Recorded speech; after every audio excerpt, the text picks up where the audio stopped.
At this time, we want to introduce to you our MCs for the evening.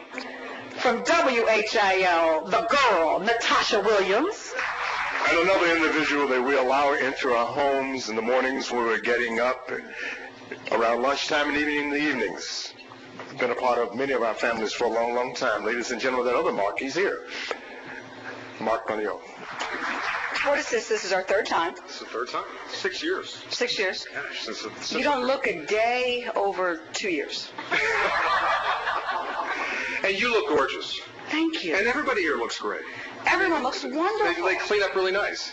Everyone really cleans up really nice. And the men look good, which is really nice because that's unusual. I don't mind. I'm really happy to be here. It's been a wonderful 6 years getting here. It's always fun to see so many of your coworkers that you don't get to see on a regular basis. You see them from time to time as you're passing along, doing stories, doing events. But it's always wonderful to see you all dressed up and pretty and here for a good occasion. So it's wonderful to be here. We are happy to be alongside each other working this program tonight, and we're going to have a lot of fun. Yeah, and it's a reminder that we stand on the shoulders of giants, because it's been a history lesson for me over the years to meet these many people. I also know that we're still sitting with people who aren't inducted yet, but one day we'll be out here introducing them, Exactly. And we look forward to that. And it's a night to honor everybody, but to have some fun. We want to, at this time, and I see her here, the mayor of the city of Dayton, Mayor Ryan McClin, is here, and we would ask her to come forward and bring greetings from the city of Dayton. I just want to welcome each of you to another wonderful event in downtown Dayton as Sharon hands my pocketbook to an unknown man. It is an opportunity to pay tribute to some very special friends. It is my pleasure to join you as we honor a group of people who have played an extraordinary role in our community.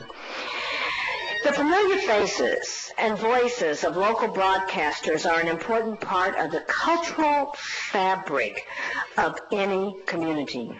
For members of my generation in particular, television news and popular music on local radio seem to play a very big role in daily life. Imagining turning on the news without the reassuring presence of someone like Aretha Phillips, and just think how much more fun listening to the music is with Clay the Cooker Collins at the other end of the radio waves. They and all of our honorees brought information, entertainment, and a real sense of community into our homes every day.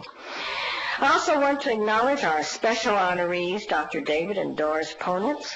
Words cannot express the gratitude for your contributions to our city. But I hope that acknowledgement by the Dayton Area Broadcasters Hall of Fame in some way conveys our appreciation. So on behalf of the Dayton City Commission, Dean Lovelace, who I saw come in, Joey Williams, Matt Joseph, and Nan Whaley. Whew! I'm glad I was able to get through that, for allowing me to join you this evening, and let's enjoy the time with some of the shining lights of Dayton's proud broadcasting history. And I have greetings for each and every one of the honorees, and we thank you so much for being in downtown Dayton. Thank you.